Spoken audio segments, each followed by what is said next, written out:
Vous écoutez Télé-Soleil, la télévision communautaire autonome de Saint-Maxime-du-Mont-Louis, en Haute-Gaspésie.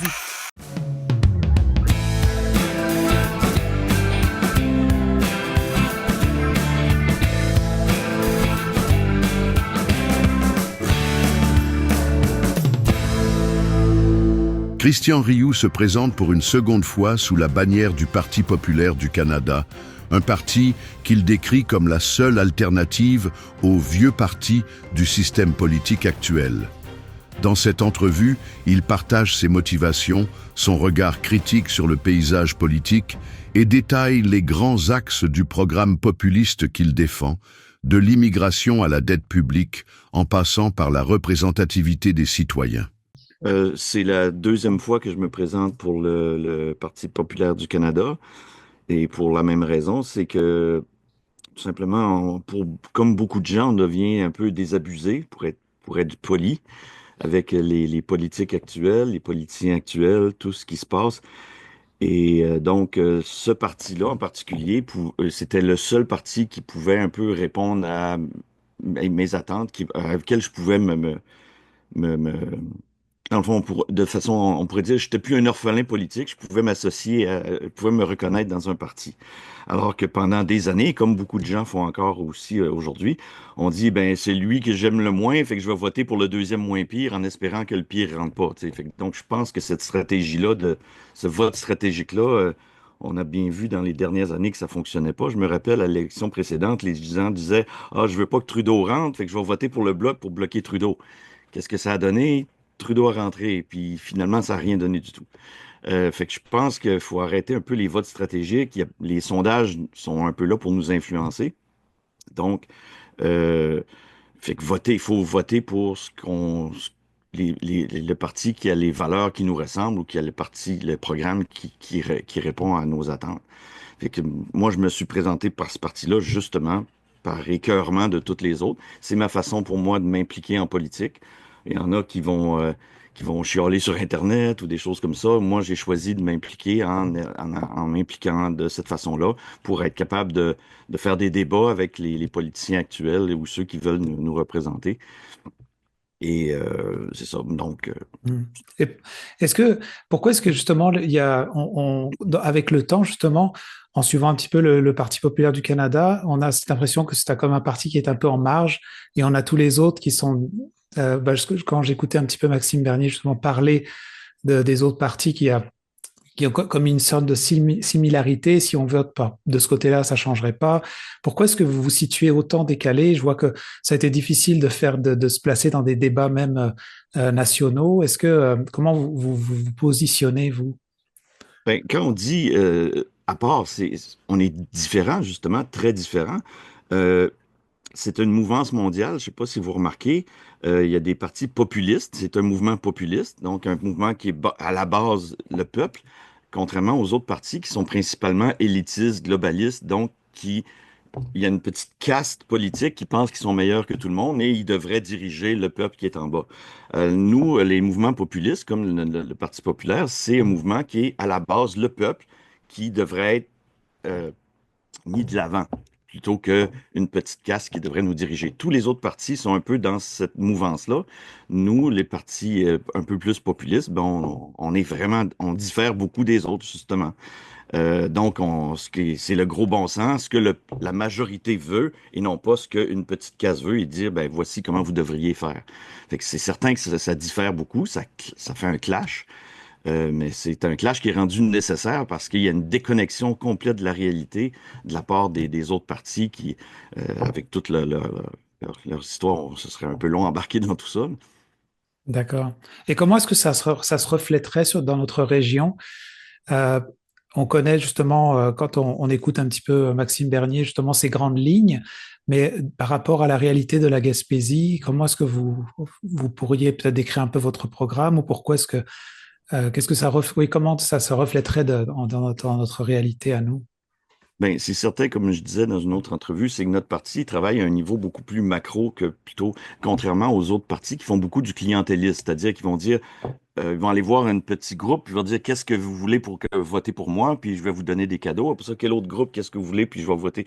Alors que nous, on dit pour le bien de tous, tous les Canadiens, voici, il faudrait moins de taxes, moins d'impôts, un gouvernement plus petit, moins de corruption, moins de gaspillage. Donc, c'est sûr que c'est pas quelque chose de dire, hey, combien tu veux pour, ou c'est quoi que je peux faire pour t'aider. C'est quelque chose pour aider tout le monde. Tu sais, quand les gouvernements arrivent et disent, ah, ben, je vais donner tant de millions à une entreprise pour faire créer de l'emploi, ben, c'est le gouvernement qui choisit de donner de l'argent à souvent des amis du parti. Et tout cet endettement-là fait qu'à la fin de tout ça, il y a une inflation parce que le gouvernement gaspille, gaspille, gaspille. Donc, ça vient que tout nous coûte plus cher en tant que citoyens. Donc, ça nous aide pas. Fait on travaille plus à quelque chose au niveau plus macro pour essayer d'aider les Canadiens en général et non pas d'essayer de choisir les gagnants et les perdants dans le marché, là. Est-ce que vous avez quelques lignes justement à nous donner un peu du programme du parti pour qu'on ait une idée un peu de vers quoi s'enligneraient les gens? Ben, par exemple, le parti prône, et ça fait longtemps qu'il le prônait, cesser l'immigration de masse. Les autres partis, comme les libéraux, ont dit on va doubler la population du Canada d'ici 2100 avec l'immigration. Donc, ce que ça veut dire, c'est qu'ils vont faire rentrer des millions et des millions et des millions d'immigrants pour arriver à monter la population à 100 millions d'ici 2100, ce qui est complètement ridicule. Et déjà, ils les font rentrer à coups de millions et qu'est-ce que ça fait? Ça fait monter le prix des maisons. Ça devient plus abordable et des générations qui suivent n'auront probablement pas les moyens où ça va être très difficile d'avoir une maison. Donc, c'est un peu, il y a des effets pervers à l'immigration massive. Donc, on dit arrêter l'immigration massive, mettre un moratoire là-dessus, commencer à mieux sélectionner les immigrants selon notre capacité d'intégration, selon notre capacité, tout simplement. Donc, les autres partis, ils parlent d'immigration massive. Euh, c'est sûr, les affaires de gros bon sens, comme la promotion des idéologies, les théories du genre, là. Donc, et arrêter des hommes biologiques qui compétitionnent dans des sports féminins. Selon nous, c'est tout simplement du gros bon sens. C'est une idéologie qui n'est pas partagée par la majorité, que euh, ces histoires-là. Euh, Ça n'empêche pas que un adulte puisse dire, ben moi, je me sens femme, ben regarde, fais tes affaires comme tu veux, mais ça n'a pas impacté les gens autour. Tu sais, c'est plus dans ces choses-là. On parle aussi un peu comme, dès 2020, Maxime Bernier avait parlé d'un organisme qui fait penser un peu au Doge américain, c'est-à-dire un organisme qui va faire un audit de les dépenses pour voir là où il y a de la fraude, là où il y a de gaspillage et de l'exagération. Et je pense qu'on a vu avec le Doge américain, les milliards, des millions de milliards de gaspilles et de choses comme ça. Et on l'a vu facilement en fouillant un peu sur les sites canadiens, qu'on fait la même chose. Trudeau a envoyé, je pense, rapidement, je ne veux pas me tromper dans les chiffres, c'est entre 11 et 22 milliards partout dans le monde pour faire la promotion des affaires transgenres et des choses comme ça. C'est pas aux Canadiens à payer pour des pays en Afrique qui, qui, de toute façon, probablement, puis on a aussi vu que la majorité du temps, l'argent ne se rendait même pas à destination. Elle était perdue en chemin. Donc, il y a énormément de fraude, de corruption, de blanchiment d'argent. On va commencer par s'occuper des Canadiens, parce qu'il y en a des Canadiens qui ont de la difficulté là, présentement. Fait qu'il faut qu'on arrête d'envoyer les milliards à l'étranger, puis on va les garder chez nous pour s'occuper des Canadiens. C'est un peu... avant de commencer à l'envoyer à l'extérieur, il faudrait s'assurer que les gens ici soient... donc, on est plus dans des mouvances comme ça. Ce que je Euh, comprends, c'est que c'est d'attaquer, comme vous disiez, par le haut ou à la base, on va dire, selon c'est comment ça. on regarde Oui, l'ensemble, pour que ça impacte après au niveau local. c'est ça. Et donc, ça peut avoir un impact vraiment au niveau régional, c'est ça que je comprends. Oui, parce que présentement, ce que les autres partis font, ça nous appauvrit toutes collectivement. Les taxes carbone, ça appauvrit tout le monde. Ça fait que tout coûte plus cher, puis ça change absolument rien à l'environnement. Alors, mais là, ils ont parlé des annulés, mais on a vu que c'était déguisé, qu'ils les passent par les entreprises au lieu de par les particuliers. Ça va tout nous coûter plus cher quand même. Fait que, alors que nous, on dit, ben, garde, ça suffit, les taxes carbone, toutes ces taxes-là, on annule ça complètement. Ça fait juste nuire à l'économie, ça appauvrit les gens, puis ça change absolument rien à l'environnement.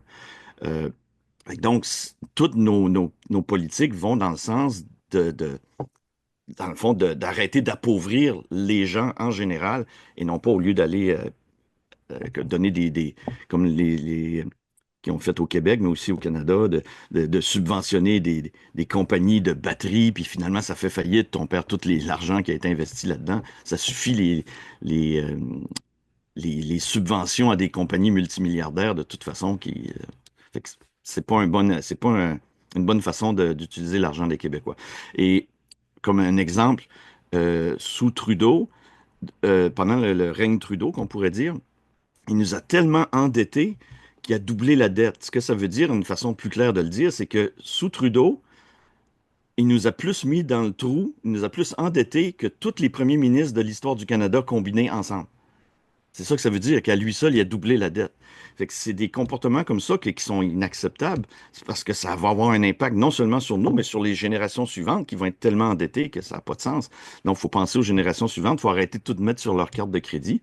Donc, Maxime Bernier disait qu'en un an, il y a au moins, il y aurait plus de déficit. Il va faire des coupures. Oui, c'est pas le fun d'entendre parler de coupures, mais il vient un temps qu'il faut en faire. Donc, il ferait des coupures pour qu'il n'y ait plus aucun déficit. On va arrêter de s'endetter, puis après ça, graduellement, essayer de reprendre le dessus. Et pour terminer, j'ai la question que j'avais qui est un peu générale. Pourquoi est-ce qu'on voterait pour vous là? Mais en même temps, je le situerais parce que comme on l'a dit tout à l'heure, vous êtes ce que je comprends, c'est que vous êtes un parti qui est assez en marge et je sais que les gens ont, comme vous l'avez souligné tout à l'heure, cette habitude de faire des votes soit directs, soit stratégiques. Euh, est-ce que la population est prête à faire un mouvement qui serait aussi fort ou décalé, je le mettrais entre guillemets, qui pourrait sembler décalé pour certaines personnes? Comment est-ce que toi tu vois la situation de ça dans on Moi, va dire. je pense que on est rendu là. C'est-à-dire, quand je vous disais tantôt que les gens sont déçus, dégoûtés de la politique actuelle, c'est parce que c'est le moment de faire du réel changement et non pas de voter pour toujours les mêmes vieux partis qui sont là puis qui font jamais rien ou qui votent à l'unanimité. Donc, moi, quand je dis que le Parti populaire, c'est un parti populiste, c'est que je le vois aussi quand je vois les autres candidats.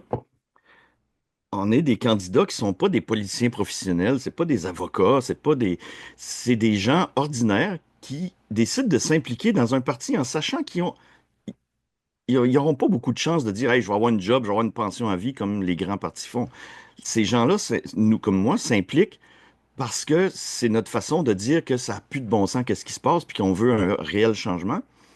Et dans l'histoire du politique, c'est arrivé à quelques occasions qu'il y a des petits partis qui finissent par faire un gain parce qu'ils sont justement, comme vous dites, en marge, parce que c'est un rejet du statu quo des anciens partis. Euh, Ça prend aussi, comment je pourrais dire, ça prend une voie d'opposition parce que présentement, comme je disais, souvent, les partis vont voter à l'unanimité des choses que le peuple dirait, ben voyons, ça n'a pas de bon sens. Alors que pendant la COVID, alors qu'ils siégeaient même pas pendant des mois, ils se votaient des augmentations de salaire et alors qu'ils faisaient, ils faisaient rien, ils siégeaient pas. Euh, ils votaient des choses souvent à l'unanimité, puis les gens disaient, ben voyons, non, ça n'a pas de bon sens. Ça prend au moins un ou quelques députés dans la gang pour dire, hey, non, ça n'a pas de bon sens ce que vous faites là. C'est l'occasion qu'on a de mettre quelques députés là pour pouvoir être un peu comme un chien de garde, pour pouvoir exposer les choses qui sont là. Parce que présentement, en n'ayant aucun député, on n'a pas de visibilité dans les médias, on n'a pas de temps de parole à l'Assemblée, on n'a rien. Fait que ça prend quelques députés juste pour avoir ce petit mouvement-là. Et pour dire que aussi, comme je vous disais tantôt, nous, on va pas là pour avoir une job ou pour avoir une pension à vie. Même, je l'ai dit, mais je l'ai dit dans une autre entrevue, je dis, si moi je serais élu, je prendrais la moitié de salaire, puis je le donnerais dans des entreprises, des organismes de la région. Parce que on va pas là pour s'enrichir, on va là pour essayer de changer les choses, parce qu'on n'est pas d'accord avec la direction qui est prise là actuellement. Et peut-être une dernière question, je vois qu'il nous restait un petit peu de temps. Oui. Comment est-ce que les autres partis vous voient et comment est-ce que vous, dans le fond, je sais que vous allez assister peut-être prochainement aussi à des débats. Mhm. Et dans le fond, on entend souvent des critiques un peu comme le PPC va être comme pro-Trump ou va se positionne justement. Il y a comme des clichés là-dedans autour de ça. Mhm. Je Ah sais oui, il qu'ils y a sont beaucoup utilisés de... facilement dans tous les sens un peu. Mais comment est-ce que vous vous situez? Puis comment est-ce que vous réponderiez un peu à tout ça? Ben, c'est sûr que les mouvements populistes dérangent.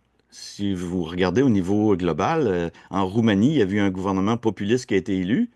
Et ils ont dit, ah, il y a eu de l'ingérence russe, on annule l'élection. Il dit, OK, on va reprendre l'élection. Ah, ben, on met en prison le gars qui voulait être là pour être sûr qu'il se place pas. Là, ils viennent de dire à Marine Le Pen, qui était du populiste en France, ils l'ont accusé de quelque chose d'assez douteux, puis là, ils disent, ah, ben, t'auras plus le droit de te présenter aux élections. Ils ont essayé de faire la même chose avec Trump. Ils ont fait la même chose au Brésil avec Bolsonaro, si je me rappelle bien son nom.